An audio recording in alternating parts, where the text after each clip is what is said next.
Quisiera que me acompañen a Job, capítulo 1. Job, capítulo 1. Y vamos a leer algo que creo que ha estremecido la historia de la humanidad y que ninguno de nosotros tendría la posibilidad de conocer si no fuera que estuviese escrito. A veces nosotros escuchamos conversaciones sin que nadie nos vea que estamos escuchando conversaciones, y podemos nosotros llegar a estar contentos por lo que escuchamos, o podemos llegar a estar muy tristes o afligidos por lo que escuchamos. Pero si no escuchamos nada, nuestra vida continúa normalmente. Yo creo que Dios tuvo un propósito, no de que escuchemos, sino de que leamos una conversación. Y es nada más y nada menos una conversación que está en el versículo 8. Y hoy vamos a meditar en este versículo 8 del capítulo 1 de Job. ¡Qué tremenda diálogo! ¡Qué tremenda conversación! Y dice, y Jehová dijo a Satanás. Ya estamos viendo los dos personajes que aparecen en esta conversación. Jehová dijo a Satanás, ¿qué cosa? ¿No has considerado a mi siervo Job? Curioso, ¿no? Dios hablándole a Satanás y le pregunta, ¿te fijaste en mi siervo Job? Y añade, que no hay otro como él en la tierra, varón perfecto y recto, temeroso de Dios y apartado del mal. Les dejo para ustedes todo el capítulo 1 para que ustedes vean el contexto de esa conversación y lo que ocurrió. Pero es mi necesidad de que hoy extraigamos la enseñanza de este versículo 8 solamente. La opinión que más vale. La opinión que más nos debe importar a nosotros. ¿De quién será? ¿Cuál es la opinión que más te importa? Un joven empleado de un comercio se esforzaba siempre en cumplir honestamente todas las obligaciones que su patrón le daba, y como consecuencia este patrón depositaba en él toda su confianza de una forma ilimitada. Cuando estaba solo un día atendiendo, llegó un cliente pidiéndole una determinada mercadería, y cuando este joven estaba pesando la mercadería, este cliente le susurró diciendo, añádele un poco más. Total, el patrón no te está viendo. El joven, levantando los ojos al cielo y sin vacilar, respondió, mi patrón siempre está presente, haciendo referencia claramente a que él procuraba principalmente tener una honestidad al Señor y no solamente a la vista de los hombres. Mis hermanos, un alumno que copia sus tareas en un examen, un constructor que usa materiales de cuarta categoría diciéndole que es de primera, un cónyuge infiel, un policía que acepta soborno, un patrón que paga un salario fraudulento, aquellos que prestan con usuras de dinero e intereses, el joven que depreda las cosas que son de patrimonio público, no están cometiendo actos bochornosos delante de los hombres, sino avergonzantes delante de Dios. Y aunque los hombres no vean los actos que uno puede hacer, Dios siempre lo sabe todo. La opinión que más valor tiene es la de Dios. Y en este versículo 8 solamente podemos ver algo que nos lleva a una profunda reflexión, que deberíamos cada uno de nosotros, a medida que desarrollamos el mensaje, evaluarnos personalmente y observar claramente que esta charla entre Dios y Satanás quiere enseñarnos algo. Quiere transmitirnos algo, porque ¿Saben ustedes una cosa? Nosotros corremos en gran ventaja con respecto a Job.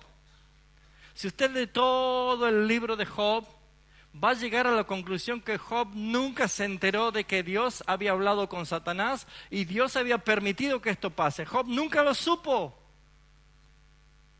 Sin embargo, nosotros teniendo el libro en forma escrita, podemos leer esta historia y podemos ver que por alguna razón Dios decidió que este diálogo sea escrito. Curiosamente, en toda la Biblia encontramos solamente 2 veces que Dios habla con Satanás.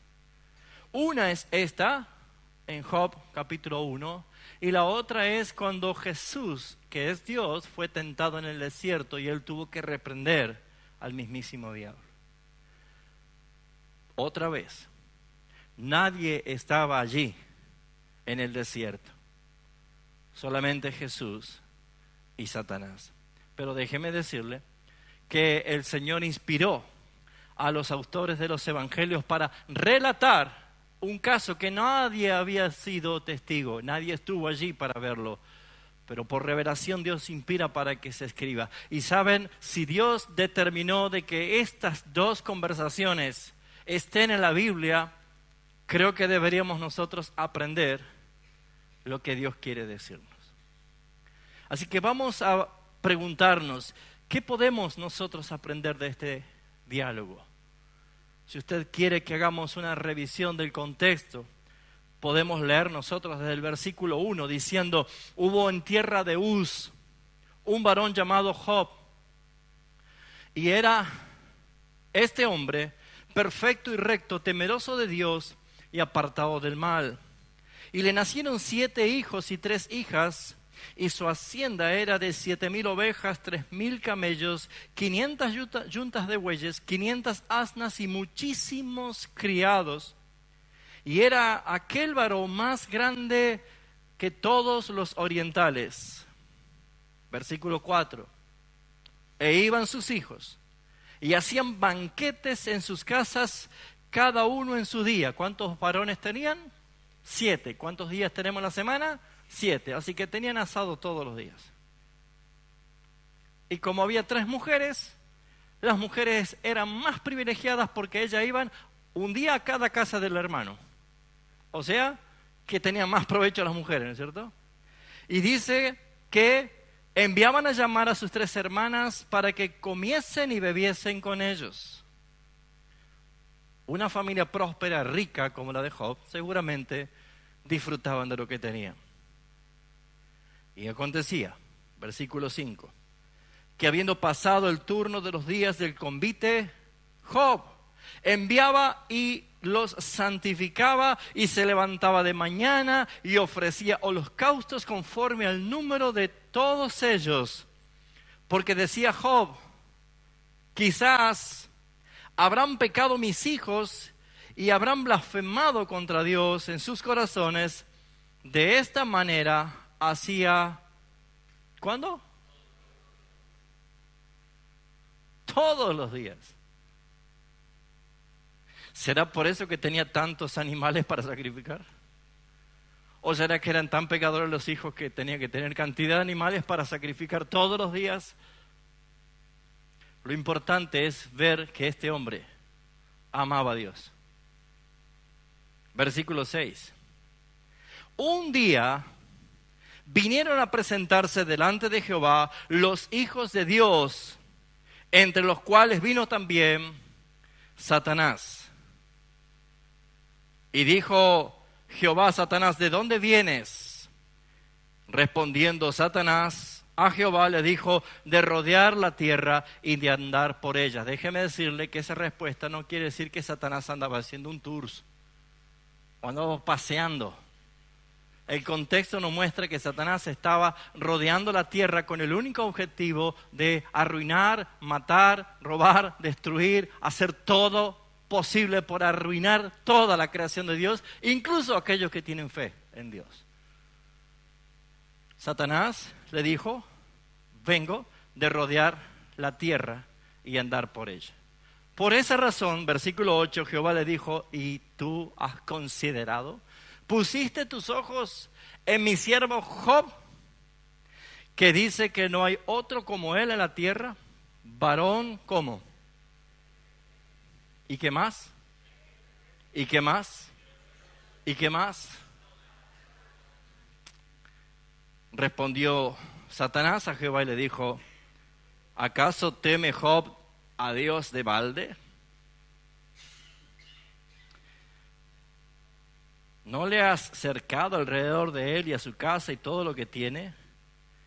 Al trabajo de sus manos has dado bendición, por tanto tiene sus bienes en aumento sobre la tierra. Extiende ahora tu mano y toca todo lo que tiene y verás cómo blasfema contra ti en tus mismas presencias. Allí voy a parar yo porque voy a dejar que usted se enganchó ya con la historia, que lo lea. Y que lo lea con sentido en su casa. Pero leí el contexto de un diálogo que solamente por gracia del Señor permitió que sea inspirado, que sea transmitido y que sea hoy leído y escudriñado después de tantos siglos que se escribió esta historia. Me gustaría que observemos 5 cosas del versículo 8. Y Jehová dijo a Satanás: ¿no has considerado a mi siervo Job? Lo primero que quiero resaltar y que podemos ver es una gran verdad que transmite el versículo 8. Lo primero es que el Señor tiene perfecto conocimiento de todos por igual. Él, Dios, conocía a Job perfectamente. Por eso le dijo a Satanás: ¿no has considerado a mi siervo Job? ¿Qué quiere decir? Que Dios conoce perfectamente a los suyos. Dios conoce tu corazón más que tú lo conoces. Dios conoce tus pensamientos más que tú los conoces. Es más, las Escrituras dicen que Dios conoce las intenciones de tu corazón, que ni siquiera tú las registras. Ninguno de nosotros puede estar tan seguro de conocerse a sí mismo, porque la Biblia nos enseña que solamente Dios conoce, escudriña aún lo profundo de las intenciones de nuestro corazón. Al decir esto, Dios estaba mostrando que Él conocía a Job y le estaba diciendo a Satanás. En otras palabras, Dios le estaba diciendo al mismísimo diablo: yo lo conozco, no lo conoces tú. ¿Por qué será que hay muchos cristianos que creen que Satanás conoce más de ustedes que Dios? Y déjeme decirle que si Satanás tiene argumentos para tentarnos, para oprimirnos, para tendernos trampas, no es porque Él nos conoce, sino es que nosotros le damos a conocer a Satanás nuestras debilidades. ¿Se entendió? Porque lo que vemos aquí es que Dios es el que lo conoce. Y no solo eso, sino que también en el mismo versículo 8, al decir: no has considerado a mi siervo Job, también está diciendo que no solo conoce a Job, sino que Dios conoce a todos los seres humanos que existen. Al decir que no hay otro como Él en la tierra. No hay otro como Él en la tierra. Dios conoce perfectamente a cada uno de nosotros y es Dios como juez que pone la dimensión de los valores que tienen cada uno de acuerdo a lo que Dios ve en nuestros corazones. Podemos nosotros, aún siendo corruptos y nacidos en pecados, esperando la transformación y la glorificación, tener nuestros valores de creencia moral. Podemos llegar a decir: esta persona es mejor que esta. Todavía nosotros conservamos esa posibilidad. Pero déjeme decirle que Dios es el juez justo. Y lo que podemos ver claramente es que Dios está diciendo a través de su palabra que Él te conoce a ti como conoce perfectamente que está sentado al lado tuyo. Y sabe que tú no eres igual que estás al lado tuyo, porque las acciones tuyas no son las mismas que la que está sentado al lado tuyo. Y que cada uno de nosotros tenemos acciones vistas, visadas, controladas y anotadas en el libro de la memoria, como dice Malaquías. Hermanos, no somos independientes a Dios. No somos autónomos de Dios. Y si no, péguese una voladita por el Salmo 139 y conocerá usted la omnipresencia y la omnipotencia de Dios, diciendo: ¿a dónde podré huir de tu presencia?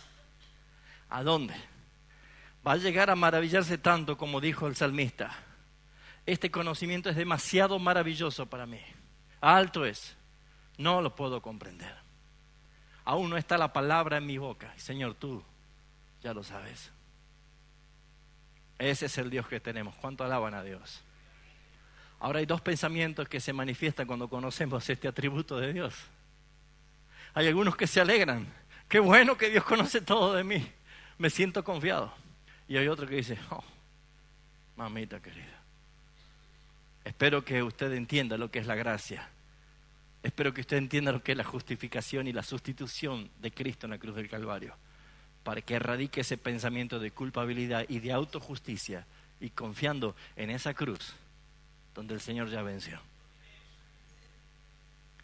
Dios conoce a todo. Todos son observados por el Dios omnisciente. Dios, que conocía a Job perfectamente y conocía a todos los seres humanos en aquel entonces, déjeme decirle que Dios es inmutable. Nuestro Dios no cambia. Y nuestro Dios hoy es el mismo Dios de Job. Y hoy sigue conociendo perfectamente tu corazón, mi corazón y de todos los seres humanos. Pero también, como segundo punto, estamos entendiendo nosotros de que la Biblia, en este versículo, nos enseña que no solo Dios conoce a todos, sino también vemos que Dios emite la opinión más importante que pueda haber, y nada más y nada menos que al mismísimo Satanás. Dios le dice a Satanás: ¿no has prestado atención en mi siervo Job? No hay otro como él en la tierra. Y es Dios el que dice cualidades que son dignas de resaltarlas. Es Dios el que dice que él es un varón. Una cosa es ser hombre y otra cosa es ser varón. Un hombre es la cualidad de género. Un varón es un hombre renacido de Dios. Adán, cuando vio a su mujer recién creada por las manos de Dios desde su costilla, el nombre de Eva no le puso Dios. El nombre Eva lo puso Adán después del pecado.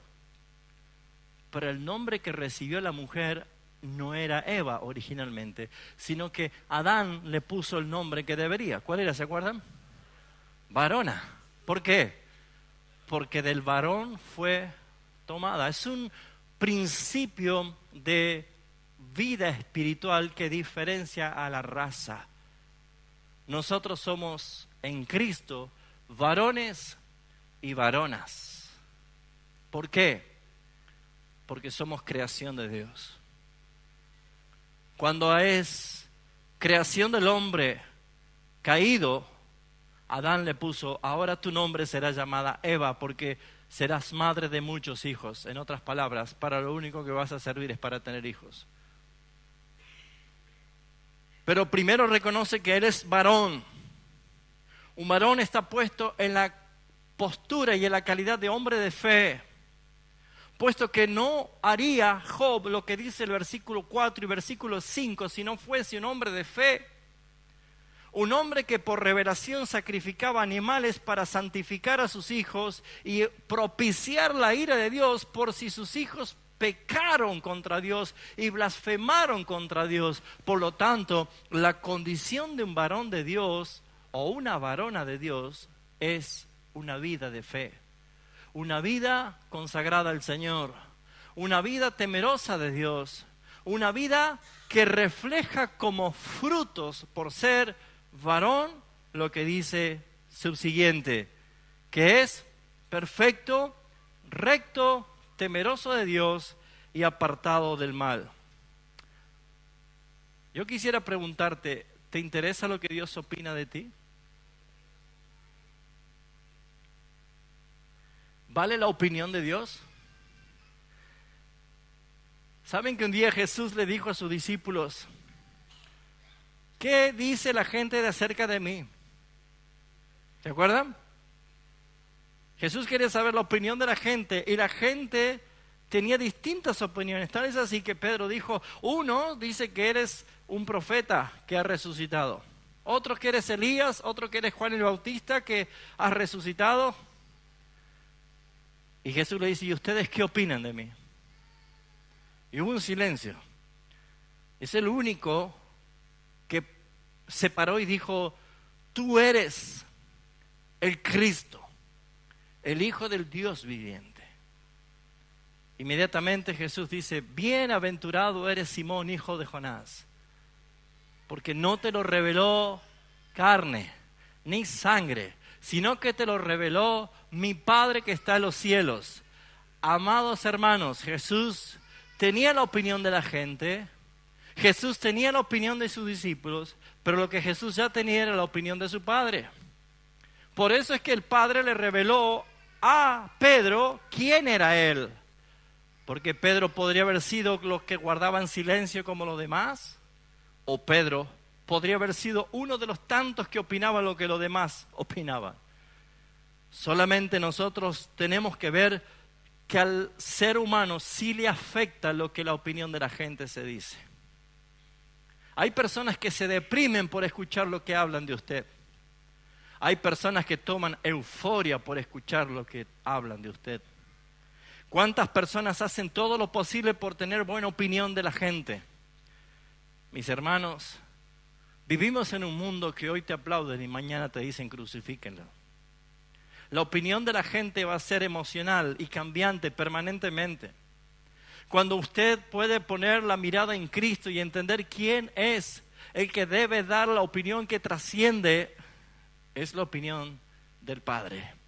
Nuestro Padre Celestial, que lo sabe todo, que lo conoce todo, ese Padre Celestial que es a quien nosotros debemos agradar, es el que debe motivarnos a vivir. Claramente Pablo, el apóstol, escribía en el capítulo 1 de Gálatas, versículo 10, diciendo, ¿a quién pretendo yo agradar? ¿A Dios o a los hombres? Porque si yo quisiera agradar a los hombres, ¿qué dice? No sería siervo de Cristo. Amados hermanos, ¿cuántas personas hacen un gran esfuerzo por vivir siempre agradando a la gente? Y se olvidan, mis hermanos, de que Dios conoce a todos y que la opinión que vale es la del Dios. Y saben, hermanos, qué tremendo esto. Dios no da su opinión a tu jefe de trabajo, al familiar que está enojado contigo. Dios no le da su opinión a el intendente o el gobernador o a la persona que está a cargo. Dios transmite su pensamiento y su opinión a Satanás. Usted podría decir, ¿por qué es esto? ¿Por qué es esto? ¿Cuándo es que Satanás propone arruinarlo? Después que escuchó, ¿qué cosa? La opinión de Dios. Porque saben, hermanos, nuestro Padre Celestial no es un Padre malo, es un Padre bueno, de amor y lleno de misericordia. Pero era necesario de nuestro Padre Celestial demostrarle a Satanás que este Job, que lo acusaba a Dios diciendo, claro, si no paras de bendecirlo, ¿cómo quiere que no te sea fiel? Dios quería demostrar que su opinión, lo que Dios pensaba de Job, no estaba basado en las dádivas que Job recibía, sino en un corazón transformado en un varón de fe. Por eso es que pasó todo lo que pasó, sin que Job supiese que existió un diálogo entre Dios y Satanás. Qué tremendo esto. Déjeme decirle, hermanos, que cuando usted esté atravesando momentos difíciles o pruebas difíciles o que esté sufriendo pérdidas, incluso materiales, o situaciones que usted cree que está llegando al límite, jamás anide en su pensamiento, Dios se olvidó de mí. Sino es cuando más cercano está Dios y está trabajando más para su bienestar. Porque, hermanos, el capítulo último de Job, justamente el 42, termina diciendo, el versículo 10, y quitó Jehová la aflicción de Job. Job 42:10 dice, y quitó Jehová la aflicción de Job. Versículo 12, y bendijo Jehová el postrer estado de Job más que el primero. ¿Por qué le devolvió y le dio más de lo que tenía? Porque el problema no era lo que tenía. Y le demostró a Satanás que aquel que verdaderamente le ama a Dios, tenga o no tenga. Si usted ama a Cristo y se identifica con Él solamente porque Cristo le bendice, somos los más dignos de lástimas. Porque no es a Cristo quien busca, sino sus dádivas. Yo debo amar a mi Señor por lo que Él hizo en la cruz por mí. Y lo demás es añadidura. Jehová dio, Jehová quitó, dijo Job, sea su nombre engrandecido. Así que hemos encontrado el primer principio, que Dios conoce a todos por igual perfectamente. Hemos encontrado en el versículo 8 que también vemos nosotros la opinión más importante, que es la opinión del Señor. Y vemos nosotros que Dios resalta que no hay otro como Él en la tierra, que es varón perfecto y recto y apartado del mal, que es capaz de amar a Dios ofreciendo sacrificios por si es que sus hijos se ofendieron. Y esto tiene que desprendernos a nosotros la pregunta, ¿qué es más importante para mí? Piense, analícese la palabra. ¿Qué es más importante para mí? ¿No le gustaría que Dios también dé testimonio de usted?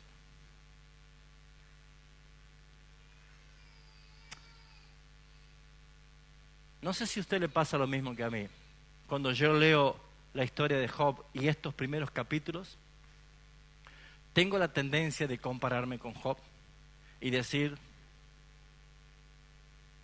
¿qué puedo hacer yo con Job? ¿Cuánto me lleva Job? Ojalá tuviese un poquito de Job. Pero el tercer principio que aprendemos aquí es que también este versículo 8 nos enseña que Job, como ninguno de nosotros, daba la talla delante del Señor. Ninguno. Absolutamente ninguno, porque la Biblia dice que no hay justo ni siquiera uno. Porque la Biblia dice que cuanto todos pecaron, incluso Job, están destituidos de la gloria de Dios. Porque, hermanos, si usted lee el capítulo 1 hasta el capítulo 42, se dará cuenta de cuántos pecados Job en su defensa hace delante de Dios. Habían venido 3 amigos que no entendían la teología como Job y probablemente aplicaban otro tipo de cosas, pero déjeme decirle que Dios es el que encara a Job y hasta lo reprende a Job, porque Job era un hombre como cualquiera de nosotros.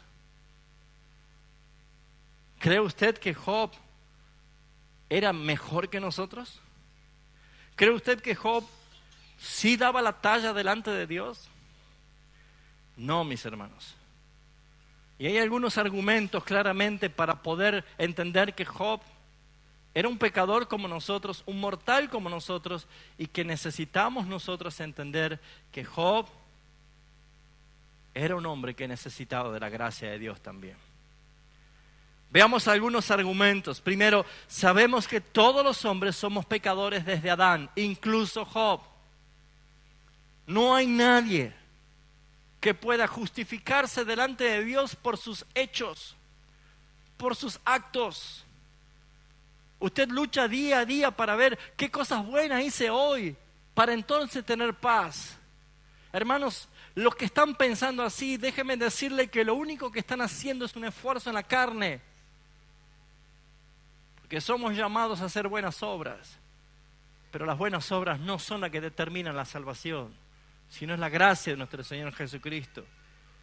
Pero también como segundo argumento es que el único que dio la talla delante de Dios fue el único ser humano que caminó en este mundo, que fue Dios hecho hombre, Jesucristo el Señor. A veces leemos el Salmo cuando dice, Señor, ¿quién subirá? ¿Quién entrará al lugar santo? ¿Quién? Y todos nosotros decimos, queremos entrar al lugar santo, pero ¿qué dice la palabra?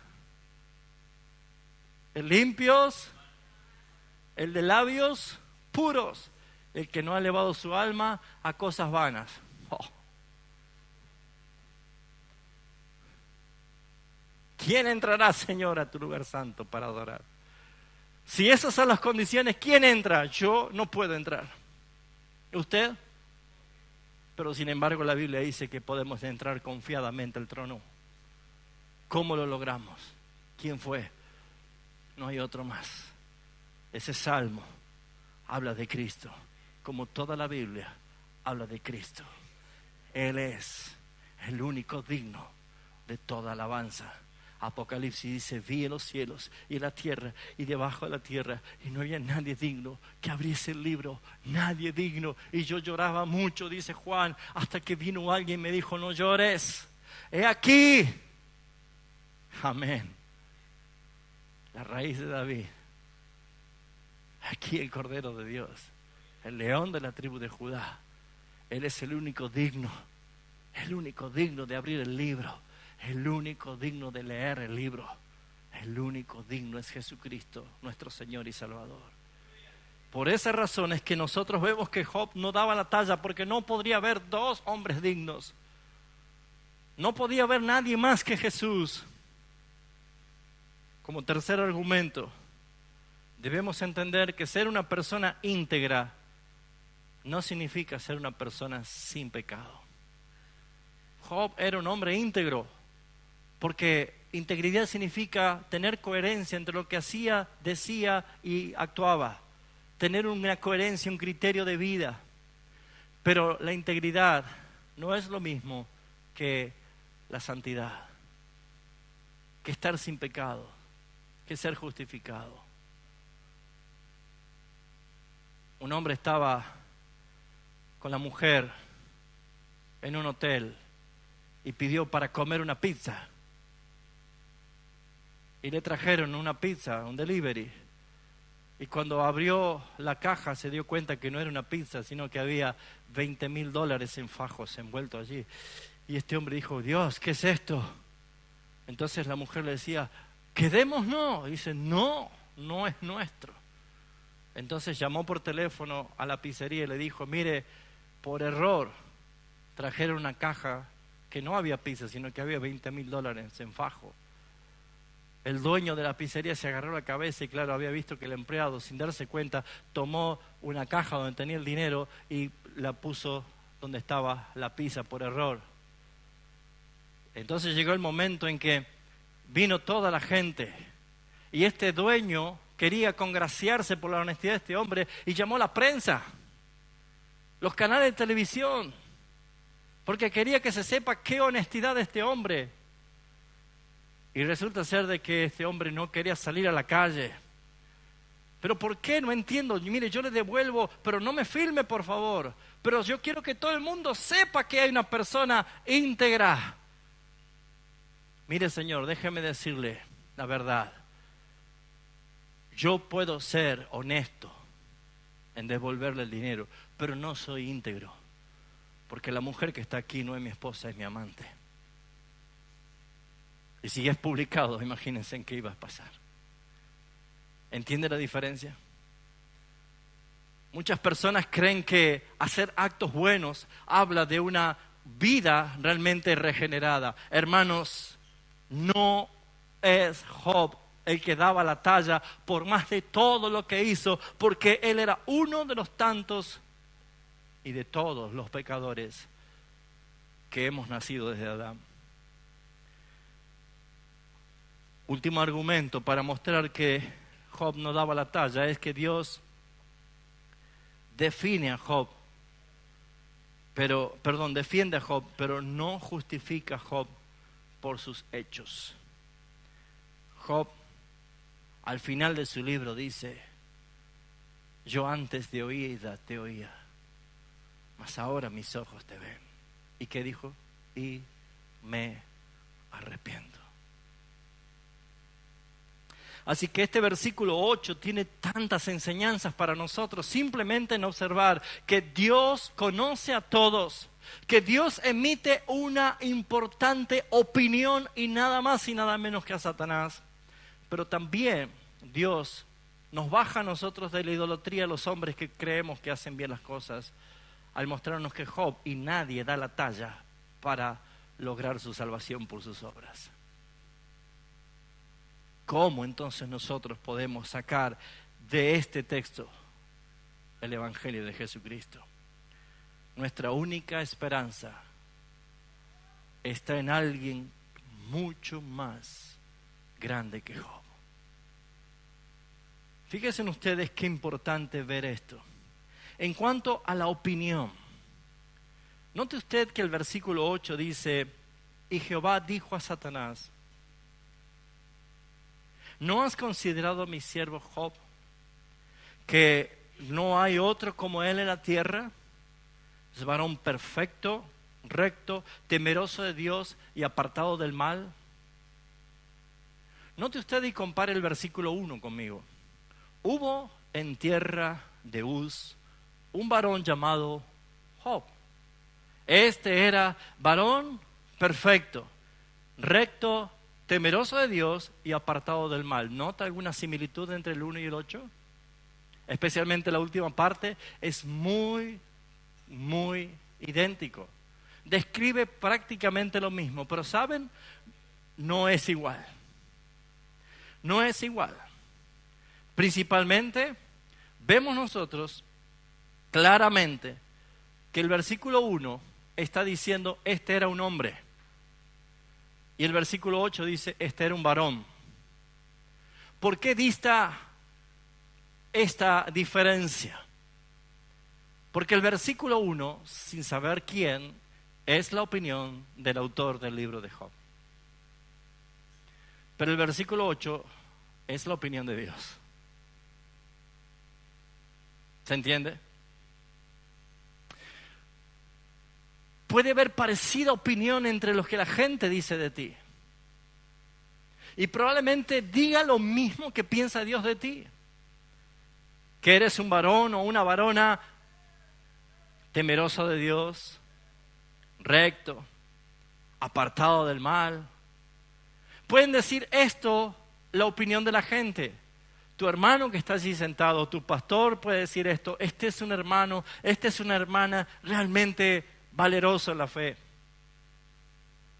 Y uno puede decir: gracias por su opinión, gracias por pensar así de mí, gracias porque en verdad me hace sentir bien que usted piense de mí y su opinión sea correcta de mí. Pero ¿saben qué es lo más importante? Es que la opinión de la gente o de los hermanos que dan testimonio de ti tenga asiento en la misma opinión que tiene Dios de ti. Y por eso se necesita saber que no hay otra forma de agradar a Dios, sino es a través del único en quien tenemos esperanza. De la única forma que podemos hallar nosotros esperanza, de alguien que sea mucho mejor que Job, de alguien que sea un varón perfecto, recto, temeroso de Dios y apartado del mal. Ese es Jesús. Ese es Cristo. Ese es tu Salvador, es mi Salvador. Amados hermanos, Job, como todo lo que es el Antiguo Testamento, es una tipología de Cristo. apunta a Cristo. Cada hecho del Antiguo Testamento son tipos que muestran el antitipo y que está claramente apuntando a Jesucristo.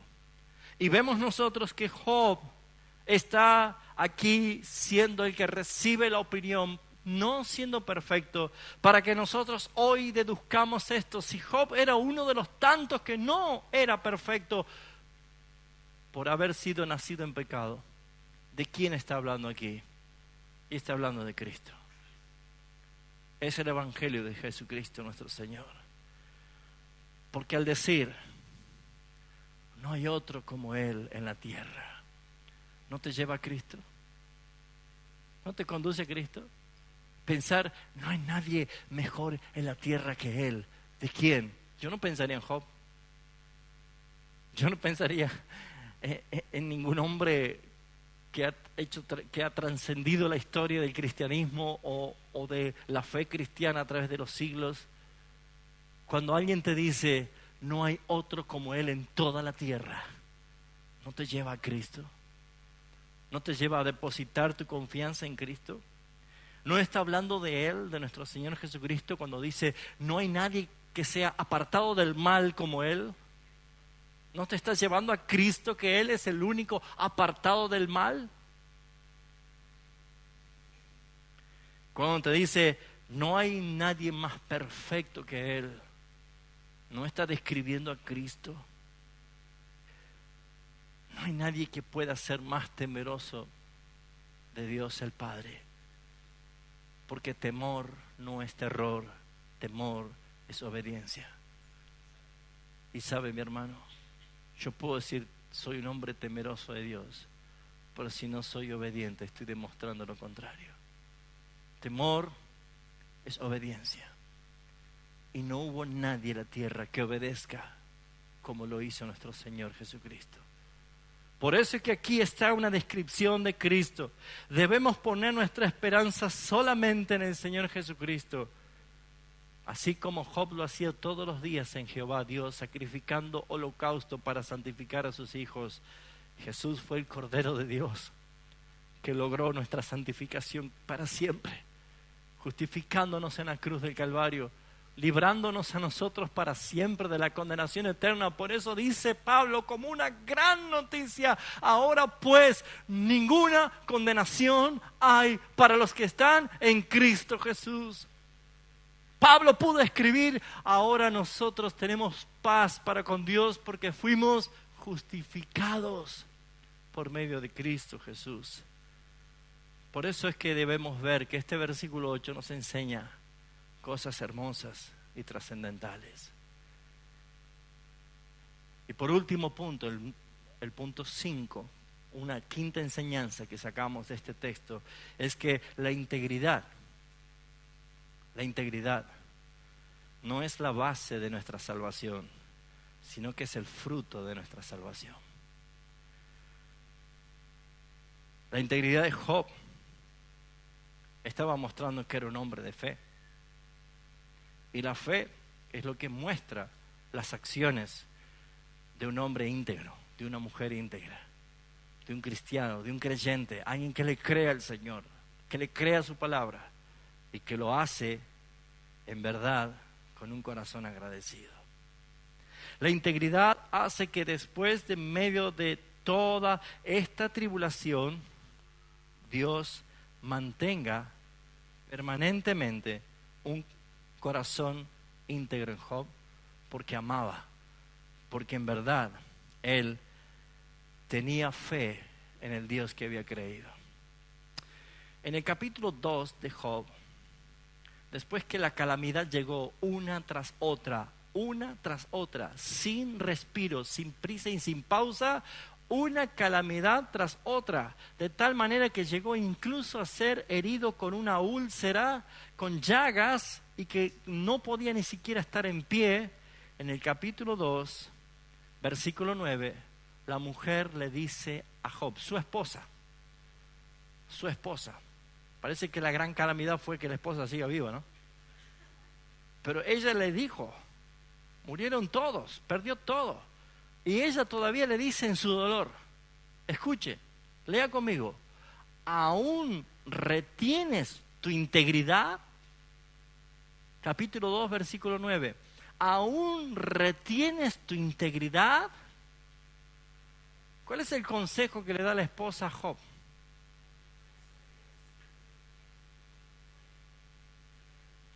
En algún momento de tu vida de cristiano te habrá tocado una fuerte discusión con alguien que estaba en contra de tu fe. Y seguro que lo que dijo esa persona te hizo doler más que nadie. Te orientó a que te rebeles contra Dios. A lo mejor no te lo dijo así, pero te habrá dicho, y ahí está el que va a la iglesia todo los domingos y vive enfermo, pobre, miserable, triste. ¿Y dónde está tu Dios? ¿A alguien le dijeron así? Es la misma estrategia que Satanás usa, porque este corazón de esta mujer dolido, aterrada por todo lo que había pasado, no hizo otra cosa más que decirle, apuntó ¿a dónde? A la integridad. Porque Job estaba allí tirado, enfermo, llagado, de luto. Habían muerto sus 10 hijos, había perdido toda su riqueza, se habían caído por vientos fuertes, toda su casa, no tenía nada. Y le dice, ¿aún retienes tu integridad? Maldice a Dios y reconstruyamos una vida juntos, ¿así le dice? Ella estaba apuntando a su esposo, que era el culpable de todo, y muérete. ¿No le hace recordar a nuestro Salvador cuando Él estaba allí, venían los fariseos y le decía, si eres el Hijo de Dios, bájate de esa cruz? Romper una obediencia de integridad al Padre. Probablemente no lleguemos a estar a un límite como lo estuvo Jesús o como estuvo Job. Pero comencé diciendo que un alumno copiando un examen, que un empleado haciendo cosas indebidas, que un hombre o una mujer siendo infiel a su cónyuge, que una persona que está usando de soborno o abusando de usuras. Dije que todo lo que se hace referencia a lo que desagrada a Dios es ir en contra de la integridad. Pero ¿cuántas personas están siendo tentadas a hacer lo que Dios no quiere que haga?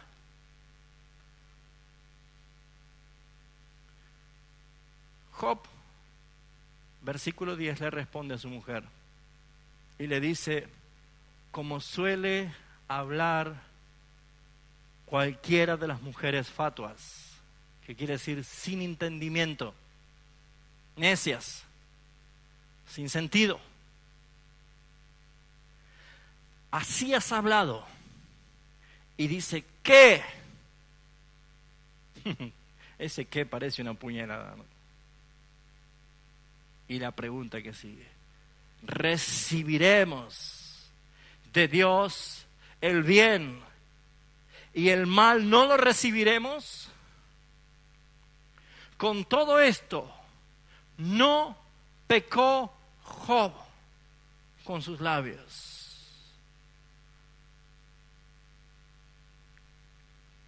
¿No lo ven a Cristo aquí? ¿No lo ven a Cristo, mi amado hermano? Nosotros llamamos injusticia a algo que en verdad no nos pertenece y no quieren imputar a nosotros. Desde niño, cuando vamos a la escuela, ¿quién tiró la tiza? Yo no, señorita. Y todos tus compañeros dicen, es él. Y tú no fuiste y decís, no fui yo. Desde niño nosotros luchamos contra la injusticia. No nos gustan que nos culpen. ¿Quién dejó la heladera abierta? Yo no, decimos inmediato para justificarnos, porque no nos gustan que nos acusen injustamente. ¿Quién deja el toallón en la cama? Ese soy yo. Perdón.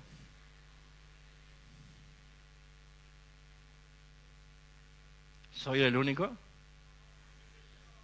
Hagámonos cargo, muchachos. Dejamos el toallón mojado. Pero ¿saben? Cuando nos toca acusaciones que no nos corresponden, ¿qué dice la naturaleza tuya? Defendete. Decirle que no sos vos, que es injusto, reaccionar. Mas Él herido fue por nuestras rebeliones, y el castigo de nuestra paz fue sobre Él, y como cordero enmudeció su boca. Como oveja que fue llevado al trasquiladero, no abrió su boca. Y no abrió su boca. Y Él no dijo, es injusto.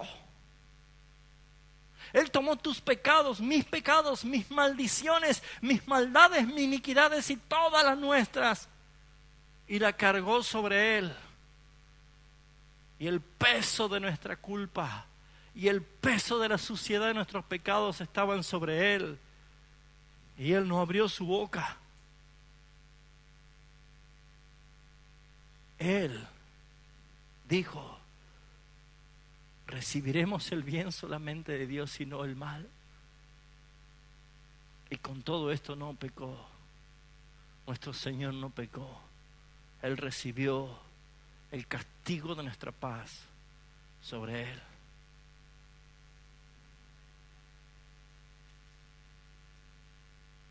Se preguntó en el versículo 8 del capítulo 1, ¿observó usted cómo es que Dios se refiere de Job a Satanás? Le dice, ¿has considerado a mi rey? ¿Has considerado a mi heredero? ¿Has considerado a mi ungido? ¿Cómo lo llama? Mi siervo. ¿A quién estaba diciendo? ¿A quién? ¿Con quién hablaba Dios? ¿Y quién era Satanás antes? Un siervo. ¿Y qué hizo ese siervo? Se rebeló y fue condenado. ¿Y qué quiso Satanás hacer con Adán y con Eva y lo logró? Mentirle. No necesitas ser siervo, tú puedes ser igual a Dios. Y esa mentira de Satanás es esta: tú te mereces lo mejor, tú te mereces títulos, logros, éxito. ¿Y saben cuál es la mejor opinión que Dios puede tener de ti y de mí? Que Él diga, mi siervo, mi siervo. ¿No has considerado a mi siervo? ¿No está hablando aquí de Cristo, que es el siervo sufriente de Dios? ¿No es el que vino a servir y a dar su vida por todos nosotros? ¿No es Él el que tomó nuestro lugar? ¿No es Él el que nos lavó los pies? ¿No es Él el que llevó sobre Él mi maldad? Hermanos, este versículo 8 glorifica la palabra de Dios a Jesucristo. Este versículo 8 no está tirándole flores a Job. Usa a Job como una señal para mostrar a Cristo, mis amados hermanos. Para que entendamos lo siguiente, que yo no doy la talla, usted no da la talla, ni Job da la talla, pero somos recibidos al Padre, por el Padre, como dice Pablo en Efesios, en el amado. Cristo es nuestro camino al Padre. Estamos en Él y somos aceptos en Él y somos amados por Él. Y lo que el Padre no ve, tus logros, tus éxitos, tus triunfos, tus buenas obras, lo que el Padre ve es lo que logró mi Rey en la cruz del Calvario y fue satisfecho para siempre. Si tú vas a hacer buenas obras, hazla como este joven íntegro que no importaba quién lo mire, él decía, mi patrón siempre me está mirando. Viva en integridad.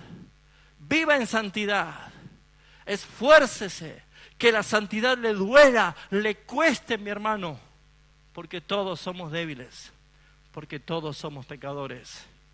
Debemos vivir una vida que ame a Dios, que sirva con integridad a Cristo, para lograr así que su nombre sea glorificado, porque ese es el propósito por el cual nos salvó. Viva de tal manera que se vea a Cristo en usted. Oremos.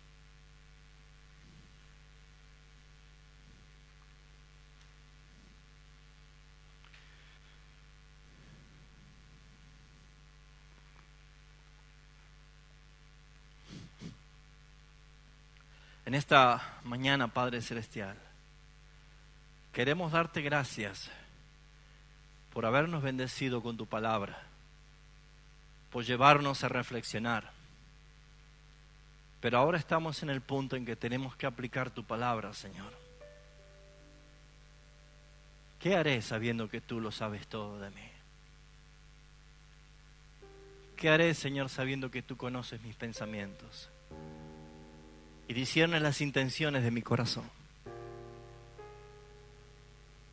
¿Qué haré, Señor, si ya fui identificado en las cosas que hago mal a diario? ¿Cómo trato a mi esposa o a mis hijos? ¿Cómo trato a mi esposo o a mis hijos? ¿Cómo honro a mis padres, si lo honro o no lo honro? ¿Cómo administro el dinero? ¿Cómo cuido mi salud? ¿Cómo cuido mi vida? ¿Cuán testimonio soy en mi trabajo, en mi barrio, en mi vecindario? Señor, tu palabra no nos deja alternativa cuando la escuchamos. Es obedecer o desobedecer, y tú nos mandas por tu Espíritu Santo a obedecer.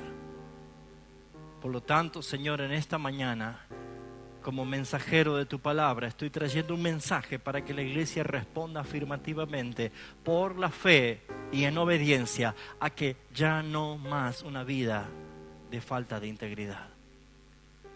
Bendice, Señor, a mis hermanos que en esta mañana, hoy están aquí siendo sensibles a tu Espíritu Santo y han recibido lo que produce el Espíritu Santo. Así el querer como el hacer, hoy han recibido el testimonio de hacer en obediencia lo que tienen que hacer. Perdonar o ser perdonados, o abrazar en reconciliación, o en humillarse, eliminar la soberbia, la discordia. Señor, tanto tenemos por hacer. Tanto tenemos por hacer. Pero es con el único objetivo de agradarte a ti. Y Señor, qué lindo va a ser escuchar tu opinión. Pero sabemos que ninguno de nuestros méritos son dignos de alabanza, porque todo lo que podamos hacer lo hacemos en el nombre de Jesús, porque la gloria es para Él, quien nos salvó y nos dio una nueva vida. Gracias, Señor Jesús. Bendice este precioso día, Señor. Bendice a los hermanos, bendice a las familias, bendice a los niños que hoy han cantado, bendice a los maestros, a los padres. Bendícenos los que nos queda este resto del año, Señor. Cuántas cosas hemos aprendido, cuántas verdades nos has hablado y cuánta responsabilidad tenemos en obedecer y practicar lo que tu palabra nos dice. Señor, permite que tu Espíritu Santo, por el amor fraternal que nos ha dado, podamos nosotros expresar nuestro amor los unos con los otros, para alentarnos y estimularnos siempre a las buenas obras, porque son para tu gloria. En el nombre de Cristo Jesús. Amén y amén. Que el Señor les bendiga, mis hermanos.